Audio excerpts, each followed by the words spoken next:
आप सभी को एक बार जय मसीह की। आज मैं बताने वाला हूँ ऐसा कौन सा वचन है जो मेरे जीवन को पूरी तरह से बदल दिया।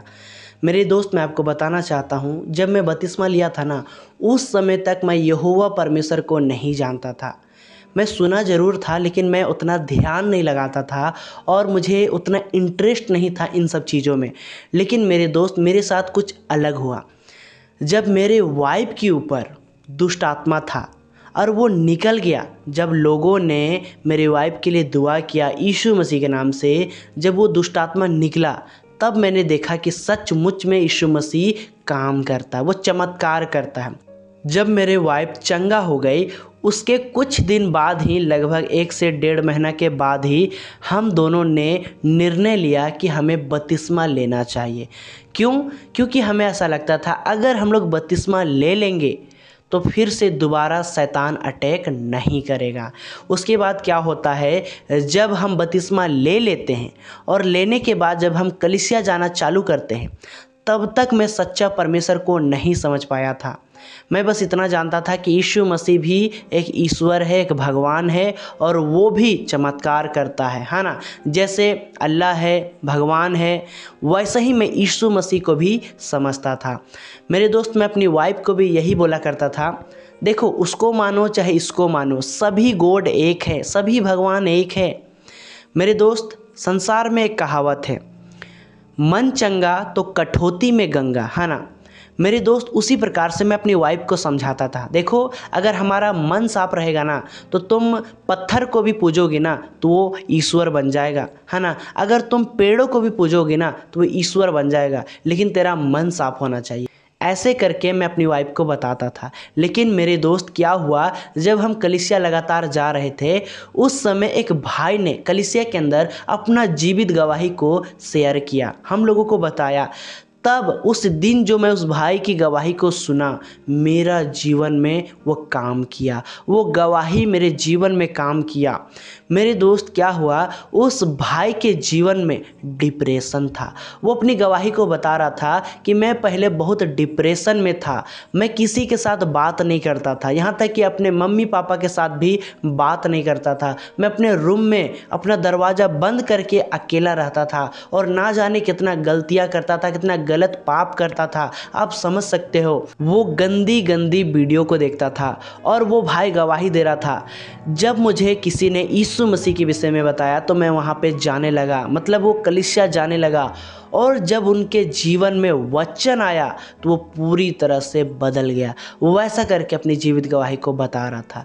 तो जो गवाही उसने बताया और उस गवाही के अंदर जिस वचन को उसने बताया, वो वचन मेरे जीवन में काम किया। और मैं क्या किया, जब कलीसिया से घर आया तो सबसे पहले मैं उसी वचन को देखा कि आखिरकार ये वचन में क्या है। क्योंकि कलीसिया में जब उस वचन को मैंने सुना तो मुझे बहुत ही अच्छा लगा। वो वचन कौन सा है जो मेरे जीवन को बदल दिया? तो आइए उस वचन को पढ़ते हैं। देखिए मेरे दोस्त, हर एक के जीवन में अलग अलग वचन काम करता है और मेरे दोस्त, मेरे जीवन में भी एक वचन काम किया। उस वचन को मैं पढ़ता हूँ और ये बहुत जाना माना वचन है। इस वचन को आपने कई बार पढ़ा भी है और मेरे दोस्त, मैं ये विश्वास करता हूँ इस वचन के द्वारा कईयों का ज़िंदगी बदला है, कईयों का, मैं कह सकता हूँ लाखों लोगों का ज़िंदगी बदला है इसी वचन के द्वारा। तो चलिए इस वचन को पढ़ते हैं। ये जाना माना वचन है, निर्गमन 20:3। यहाँ पे ऐसा लिखा है, तू मुझे छोड़ दूसरों को ईश्वर करके ना मानना। जब वो भाई इस वचन को बताएं, मैं सुना तो मैं सोचने लगा, यार ये कौन परमेश्वर है जो कहता मुझे छोड़ दूसरे को ईश्वर करके ना मानना। लेकिन मैं संसार में क्या सीखा था, इसको मानो चाहे उसको मानो, सभी एक हैं, है ना। सुनने वाला तो वही है, चाहे पत्थर को पूजो, चाहे लकड़ी को पूजो, चाहे पानी को, सूरज को, चांद को, सुनने वाला तो वही है। मैं पहले ऐसा समझता था, लेकिन जब इस वचन को मैंने पढ़ा, जब घर आके मैंने पढ़ा, देखा, तब मुझे पता चला, नहीं, ये कुछ अलग है, इसमें तो कुछ अलग है। तभी तो कह रहा है कि मुझे छोड़ दूसरे को ईश्वर करके ना मानना। और संसार में हम सभी को ईश्वर मानते हैं, है ना। चूल्हा से लेकर, सूप से लेकर, ज़मीन से लेकर चांद तारा पृथ्वी, सबको हम ईश्वर मानते हैं। लेकिन ये बाइबल का वचन मुझे उस दिन छू गया। मैं सोचने में मजबूर हो गया, आखिर ये कौन है। तब हम लोग आगे पढ़ते हैं, तू अपने लिए कोई मूर्ति खोदकर ना बनाना, ना किसी की प्रतिमा बनाना जो आकाश में या पृथ्वी के जल में है। मेरे दोस्त, यहाँ साफ साफ परमेश्वर कहता है, ना किसी की मूर्ति बनाना, ना किसी की फ़ोटो बनाना, ना किसी का चित्र बनाना, ना किसी का प्रतिमा बनाना, किसी को भी ईश्वर करके ना मानना।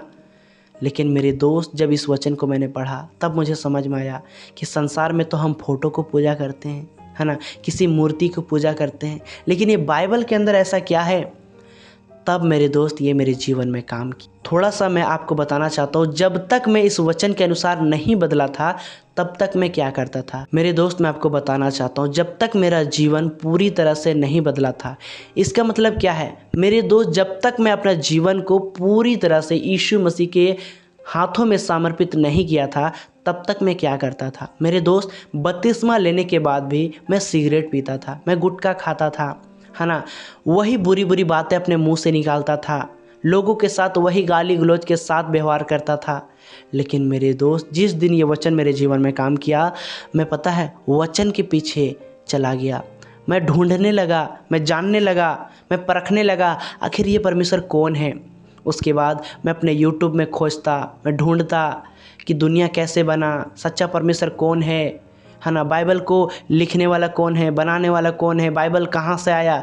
ऐसे उटपटांग सवाल मेरे मन में आते गया और मैं खोजते गया, और धीरे धीरे धीरे मुझे सच्चाई की ओर परमेश्वर ने मुझे बढ़ाने में सहायता किया। मेरे दोस्त, जिस दिन तक ये वचन मेरे जीवन में नहीं आया था तब तक मैं अपने जीवन को अपने मन मुताबिक जीता था।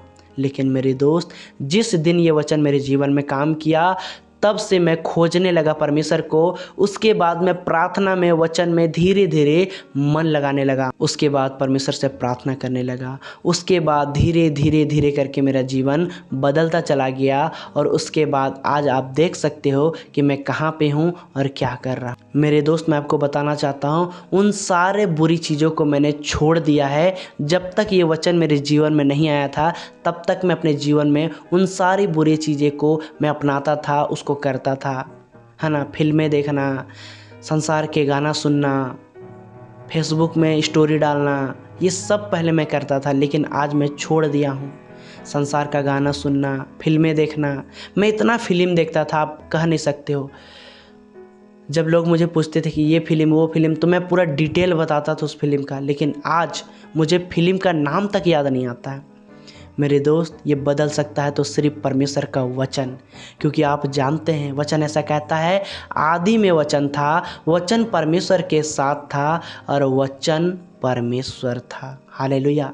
इसीलिए मेरे दोस्त, आप जितना वचन को पढ़ोगे उतना ही आपके जीवन में बदलाहट आएगा। मेरे दोस्त, मैं मानता हूँ कि मैं पूरी तरह से चेंज नहीं हुआ हूँ, लेकिन हाँ, ये मैं मानता हूँ कि प्रतिदिन मैं थोड़ा थोड़ा मैं अपने आप को प्रभु में बढ़ा रहा हूँ। मेरे दोस्त, कोई भी एक बार में चेंज नहीं होता है, लेकिन हाँ, मेरा विश्वास यीशु मसीह में पक्का है। मैं ये कह सकता हूँ कि मैं अब यीशु को छोड़कर किसी को परमेश्वर करके नहीं मानूंगा। हाँ, कई बार हम चूक जाते हैं, लेकिन मेरा विश्वास में अब कोई कमी, कोई घटी ना होगा कि मुझे कोई कह दे कि तुम यीशु को छोड़कर दूसरे को ईश्वर करके मानो। ये कभी नहीं होगा, क्योंकि मैं समझ चुका हूँ अनंत जीवन क्या है। मेरे दोस्त, देखिए, हर एक के जीवन में परमेश्वर काम करता है और अलग अलग वचन से काम करता है, लेकिन परमेश्वर ने मेरे जीवन में इसी वचन के द्वारा काम किया, और उस दिन से मैं परमेश्वर के पीछे हो लिया। और जब मैं समझने लगा तब मैं अपने जीवन को पूरी तरीक़ा से यीशु के हाथों में समर्पित कर दिया। उम्मीद करता हूँ मेरे प्रिय भाई बहनों, आज की इस वीडियो के द्वारा आप बहुत कुछ सीखे हैं, बहुत कुछ समझे हैं, और परमेश्वर ज़रूर आपके मन में इसी वीडियो के द्वारा परमेश्वर बात किया है। तो चलिए आज की इस वीडियो को यहीं तक रखते हैं। प्रभु आप सभी को संभाले, आप सभी को आशीष दे। आमीन।